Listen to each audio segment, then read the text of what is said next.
cow. Mary would walk along with him, nudging him away from obstacles. She diligently accompanied Robertson everywhere he went for the rest of his life. So, in the factory farms where cows are kept like on commercial feedlots, and there's like hundreds and hundreds of them, this is extremely stressful because it's way bigger than a community that they would live in the wild, and they can't form the normal sort of social hierarchies and relations. And it's basically, they react actually a lot like human beings do in prison, in that there's a lot of aggression and fighting. And not that cows in the wild never have fights, but it's like they're few and far between. Whereas in the factory farms, you see that the cows are constantly stressed out, constantly angry, pissed off, fighting each other. And others who are less aggressive seem very fearful and just having a lot of symptoms of fear and trauma in that kind of way. So it's basically like if you've seen Oz, that's what it's like for a cow, except maybe without the cows raping each other. But the same sort of like ways that humans react to prisons, cows react in this way too. So pigs are actually my favorite barnyard animal, and perhaps the most social and emotional of all. So they're often compared to dogs because they're really friendly. They love affection from humans. They love being patted and having their stomachs rubbed. They're loyal and they're extremely intelligent. And they love to play, especially piglets are very much like puppies. You see them running around, they chase each other. They like to even play fetch and things like that. And you might have heard before that pigs have intelligence of 3-year-olds. I've never met a pig to know if that's true or not, but there's a quote here from Donald Broom of Cambridge University Veterinary School who is saying that that's true. And they're definitely smarter than dogs. So, what else can I tell you? They communicate very well, and so far 20 of their oinks, grunts, and squeals have been identified for different situations, from wooing their mates to expressing I'm hungry. Pigs actually enjoy listening to music and playing with balls and things like that.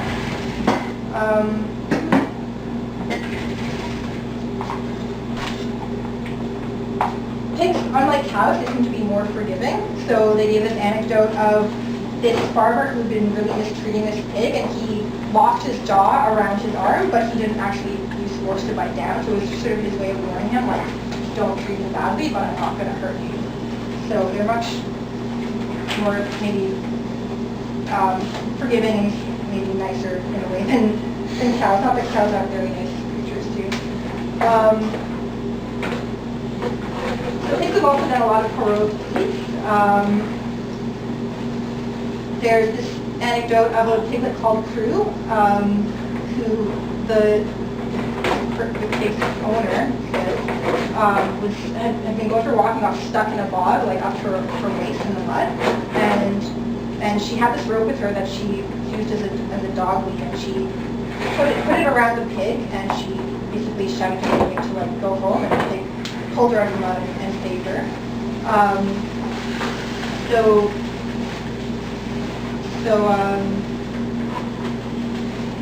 There's also a pig named Priscilla who saved her young boy from drowning, Sammy who led firefighters to a burning shed to save her cat-friendly Spot, and Lulu who found help from her human companion who had collapsed from a heart attack.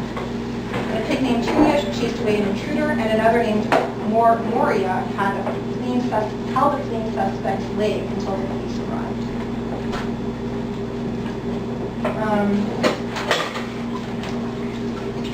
So now that we've sort of thought about the fact that farm animals are very emotional creatures, I want to expose you guys to the conditions that most of them are living in.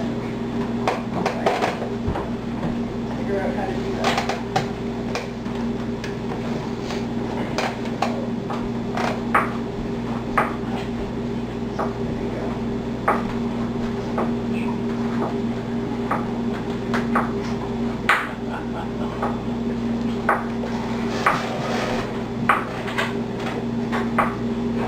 What you are about to see is beyond your worst nightmares. But for animals raised on modern intensive production farms, and killed in slaughterhouses in his cold, inescapable reality. Once you see for yourself the routine cruelty involved in raising animals for food, you'll understand why millions of compassionate people have decided to leave meat off their plates for good.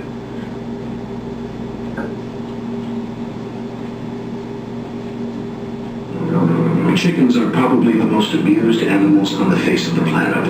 They are crammed into filthy sheds by the tens of thousands, immersed in their own excrement among the corpses of other birds who died of heart attacks or stress.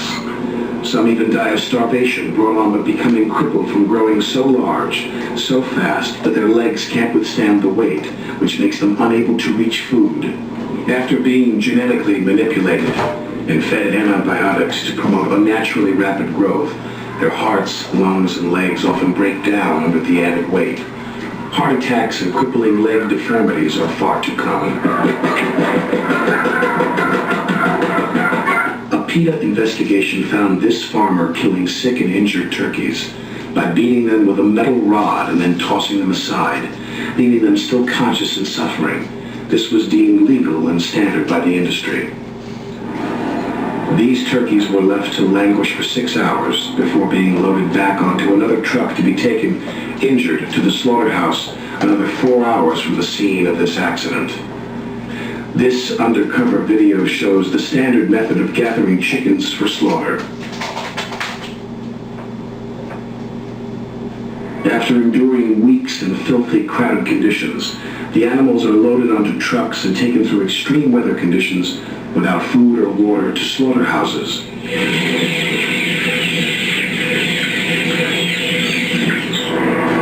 They are snapped into shackles by their fragile legs and have their throats slit, often while still conscious. Many are scalded alive in the feather removal tanks. If you thought it couldn't be any worse, think again. Between 5 and 11 hens are crammed into tiny wire cages during egg production. The animals might go insane from the oppressive conditions and attack one another, so their beaks, which are filled with nerve endings, are painfully seared off with a hot blade. These hens are so crowded that they are unable to spread even one wing during their entire miserable lives. They are unable to do anything natural, such as dust bathing or foraging through the grass. It takes an average of 34 hours in these conditions to produce just one egg. When egg production drops, producers often shock the bodies of the worn-out birds into another laying cycle by withholding food for up to 14 days. Many die of starvation. Because their bones are so weak and their bodies so worn down, up to 90% of hens have broken bones or are hemorrhaging by the time they make it to slaughter.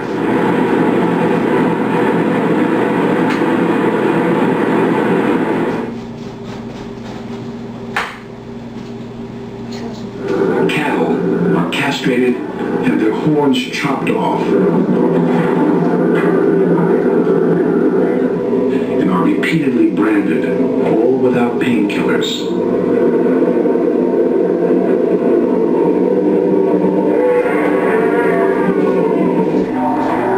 At auctions, electric prods are used to torment the frightened animals into going where the workers want them to go.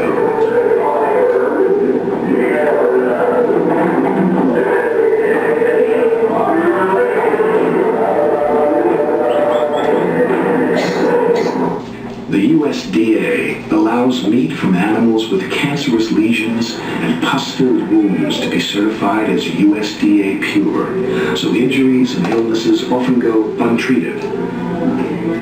After enduring close to a year crammed into feedlots, cattle are loaded onto transport trucks and shipped through all weather extremes. At slaughter, their throats are slit open, and many are skinned and dismembered while still fully conscious.